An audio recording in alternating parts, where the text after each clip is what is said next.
Cet épisode commence avec Anguine et Piril qui discutent en sortant de l'entreprise.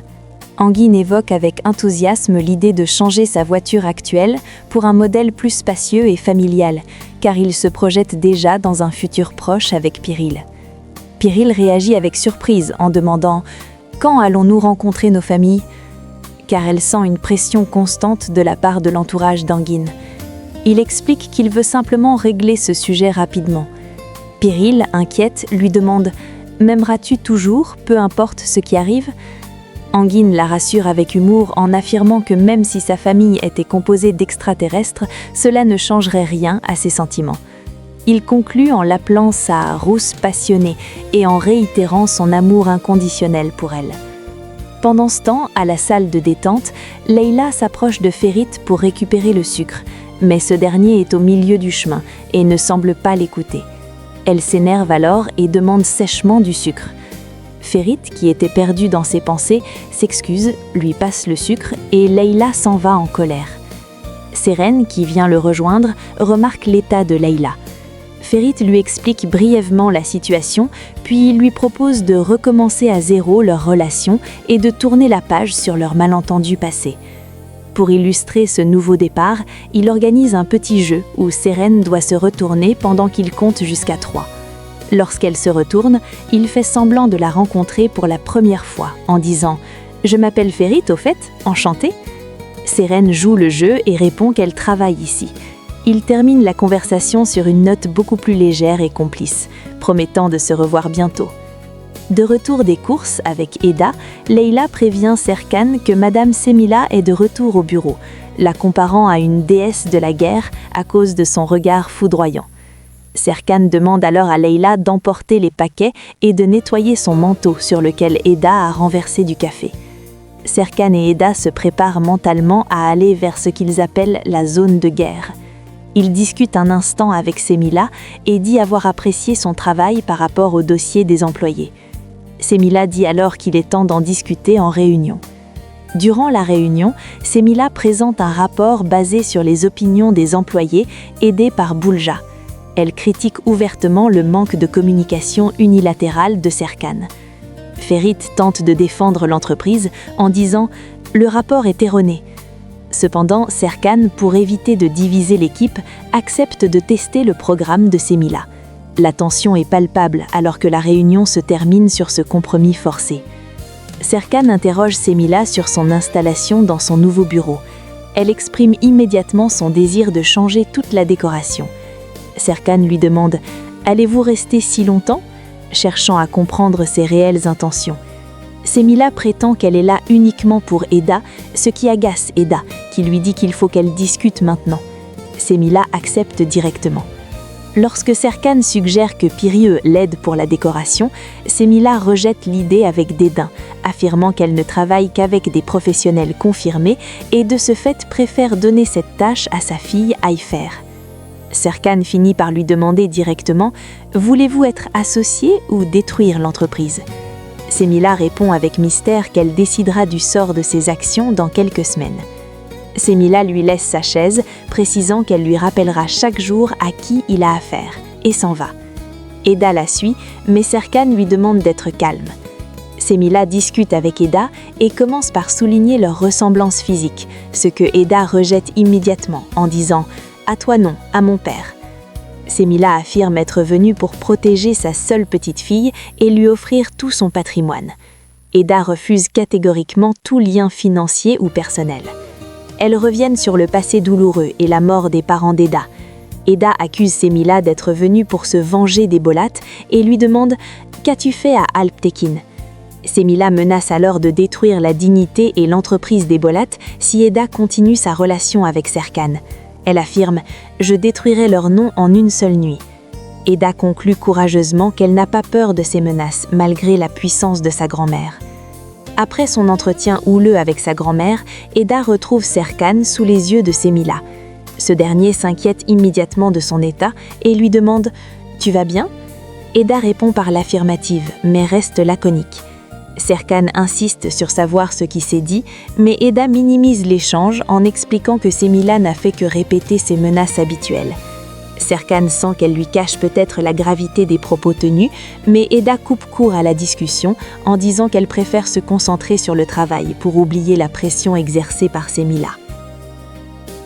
Seren et Ferit se croisent dans la salle des archives. Seren admet qu'elle ne l'avait pas reconnu au premier abord, ce à quoi Ferit répond avec autodérision « On m'a déjà dit que j'avais un visage difficile à retenir ». Ferit explique qu'il a tiré le nom de Seren pour le tirage au sort de l'ami invisible. Étant donné qu'ils se connaissent peu, il lui demande une piste pour son cadeau. Seren refuse de l'aider, préférant garder le mystère du jeu et voir s'il parviendra à cerner sa personnalité par lui-même. Il plaisante sur le destin et la chance avant de se séparer amicalement. Peu après, Semiha réunit l'équipe pour annoncer que les primes de fin d'année ont été doublées. Serkan intervient pour ajouter que des cadeaux spéciaux ont été placés sous l'arbre. Serkan précise que c'est Eda qui l'a convaincu de faire cet effort personnel. Lors de la distribution, Serkan offre un livre à Boulia qui s'exclame « Comment avez-vous su que je m'intéressais à l'astrologie ?» Serkan rectifie avec son sérieux habituel « Ce qui m'intéresse, c'est l'astronomie ».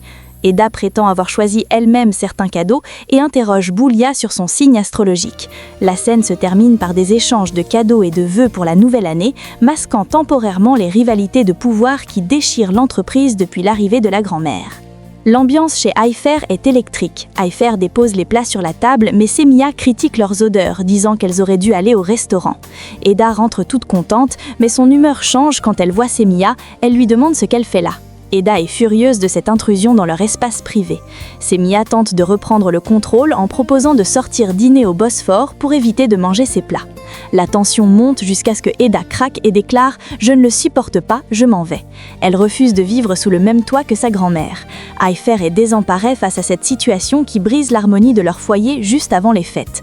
Eda se confie à sa tante Ayfer sur son impossibilité de rester dans la même maison que Semiha, qu'elle qualifie de déséquilibrée. Ayfer comprend sa détresse et lui dit « Va-t'en aujourd'hui, mais reviens demain pour le réveillon ». Elle prévoit de se débarrasser de Semiha en invitant le chef Alexander pour créer une situation gênante. Eda s'inquiète des rumeurs, mais Ayfer lui rappelle que c'est leur maison. Elles conviennent de ne pas laisser Semiha gâcher leur nouvelle année. Ayfer encourage Eda à partir se réfugier ailleurs pour la nuit afin de préserver sa santé mentale, tout en lui demandant de rester discrète sur ses projets. Eda quitte les lieux, déterminée à trouver un peu de paix loin de sa grand-mère. Eda se rend chez Serkan dans un état de grande agitation. Elle le prévient immédiatement de la dangerosité de Semiha en disant « Ne sois pas aimable avec elle ». Accablée par la pression, elle tente de rompre avec Serkan, affirmant que leur relation est impossible et que sa grand-mère finira par les détruire. Elle dit tristement « On finirait par se séparer ». Serkan refuse de la laisser partir dans cet état et lui propose « Reste ici cette nuit ».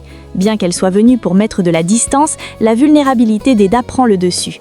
Elle accepte finalement son invitation en précisant « juste cette fois ». Cela montre que malgré ses résolutions rationnelles, son lien émotionnel avec Serkan reste plus fort que tout. Installée chez Serkan, Eda et lui partagent un moment de nostalgie. Serkan prévoit de dormir sur le canapé pour laisser le lit à Eda. Ils se remémorent l'époque de leurs faux engagements et Eda mentionne « Je me souviens quand j'ai apporté mes affaires ici ». Serkan répond que c'est difficile à oublier, mais il souligne que le jeu est désormais terminé. Eda remarque qu'il n'a gardé aucun de ses objets, ce qu'il justifie en disant qu'il n'a pas besoin de preuves matérielles pour se souvenir d'Eda. Eda propose ensuite de préparer un chocolat chaud. Boulia a une conversation téléphonique où elle exprime une confiance nouvelle et agressive. Elle déclare « Tout est devenu plus facile grâce à mes décisions ». Elle révèle à son interlocuteur son plan pour évincer Eda et conquérir Serkan. Elle affirme avec détermination « J'ai décidé d'aiguiser mes griffes ». Son objectif immédiat est de passer le réveillon seule avec Serkan pour le séduire. Elle est persuadée qu'elle peut faire tomber en amour d'elle si elle parvient à l'isoler.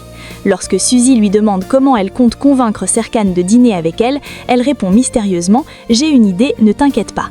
Boulia se positionne désormais comme une rivale dangereuse et manipulatrice, prête à tout pour obtenir ce qu'elle veut.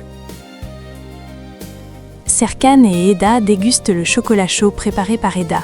Serkan plaisante sur les calories en lui demandant si elle essaye de le tuer. Eda répond avec coquetterie « Aimerais-tu être ma victime ?» Il s'installe pour regarder les étoiles, un moment qu'Eda affectionne particulièrement. Serkan lui dit tendrement qu'il regarde déjà son étoile préférée en la regardant. Ils discutent de l'incertitude du réveillon. Eda exprime sa frustration de ne pas pouvoir faire de projet à cause des tensions familiales. Serkan la remercie pour cette nuit magnifique qui lui permet d'oublier ses problèmes.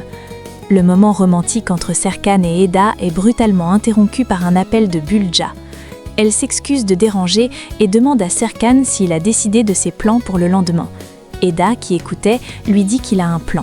Bulja est gênée et change de sujet en expliquant qu'elle lui a acheté un cadeau et qu'elle souhaite qu'il vienne le récupérer car elle habite tout près et ne peut pas se déplacer. Serkan propose d'envoyer son chauffeur, mais Bulja insiste pour le voir en personne. Eda, qui entend tout, murmure à Serkan de lui dire de rendre le cadeau. Serkan s'exécute, mais Eda, piquée par la curiosité, finit par lui demander de dire à Bulja qu'il passera récupérer le présent. Cet appel montre la complicité sincère entre Eda et Serkan. Serkan se prépare à aller chercher le cadeau chez Bulja, mais Eda refuse de l'accompagner, affirmant qu'elle n'est pas jalouse.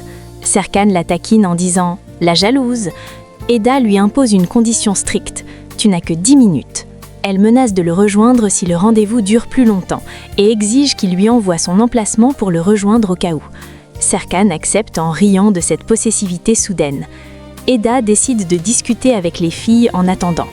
Pendant ce temps, Engin propose à Piril de rencontrer ses parents pour le nouvel an car il souhaite officialiser leur relation avant le mariage. Piril réagit avec une grande anxiété et demande « Pourquoi es-tu si pressée ?» Face à l'insistance d'Engin, elle finit par lui révéler un secret douloureux. Elle est issue d'une famille très compliquée où les disputes étaient incessantes. Elle avoue « Je ne vois même plus mes parents ».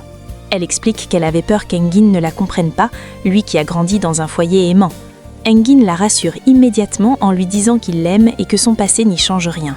Il comprend enfin que son addiction au travail est une forme d'échappatoire à ses traumatismes familiaux. Et ils se mettent à jouer. Eda contacte Melo, Fifi et Seren par appel vidéo alors qu'elle se trouve dans la chambre des Serkan. Les filles sont impatientes de savoir ce qu'elle fait là. Eda leur confie « Je suis confuse, j'ai besoin d'aide ». Elle leur explique que Serkan veut passer le réveillon avec elle, mais qu'elle doute de la possibilité d'un nouveau départ. Melo, toujours optimiste, lui dit que l'amour change les gens, tandis que Fifi est plus sceptique, affirmant que les gens ne changent pas. Elles discutent de la situation jusqu'à ce que les amis d'Eda doivent raccrocher pour aller au cinéma. Eda se retrouve seule avec ses doutes, essayant de décider si elle doit donner une chance à cette nouvelle vie avec Serkan, malgré l'ombre de Semiha. Serkan revient de chez Bulja en moins de 10 minutes pour prouver sa bonne foi à Eda. Elle la trouve en train de prendre un bain pour se détendre. Serkan plaisante en lui demandant si les bougies illuminées la détendent. Eda lui demande de sortir de la pièce avant qu'elle ne sorte de la baignoire. Serkan s'exécute avec humour en disant « Donne-moi 10 secondes ». Il affirme avoir enregistré le moment pour la taquiner davantage. Serkan encourage Eda à prendre son temps et à profiter de ce moment de relaxation bien mérité après une journée riche en émotions fortes. Eda est toute heureuse. Après le cinéma, Melo, Fifi et Seren discutent du film romantique qu'elles viennent de voir. Fifi se plaint du scénario qu'elle trouve écœurant, mais Melo défend le genre en disant « Je suis l'héroïne d'une comédie romantique ». Elle explique qu'elle préfère imaginer des histoires d'amour parfaites plutôt que de se confronter à la réalité décevante des hommes.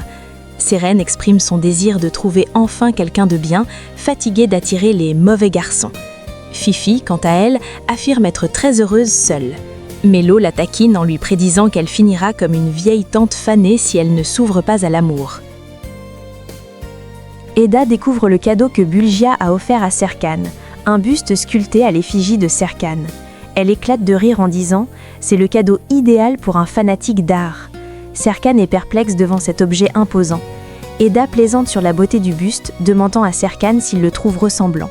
Elle lui confie que son bain l'a aidé à évacuer le stress causé par sa grand-mère, mais elle réitère sa décision de rentrer chez elle le lendemain.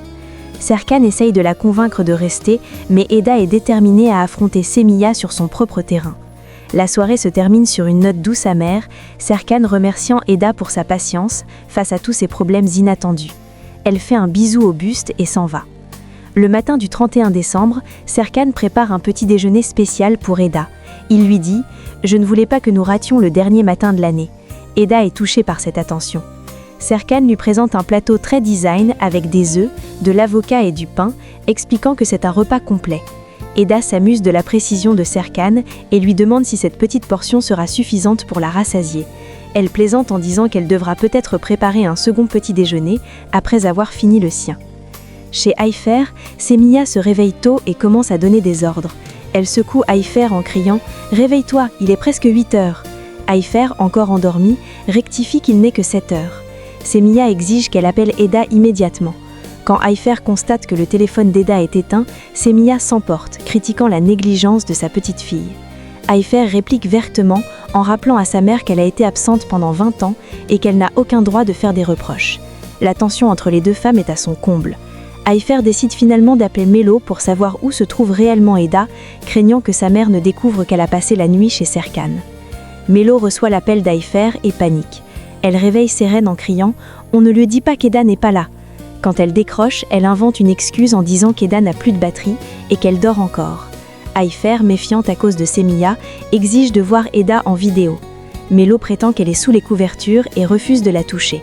Seren intervient in extremis en disant qu'Eda est en fait sous la douche. Haïfer ordonne qu'Eda la rappelle en vidéo dans 5 minutes.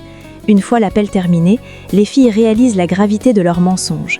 Mélo décide d'appeler Serkan, espérant qu'il répondra et qu'il pourra prévenir Eda de la situation d'urgence chez sa tante.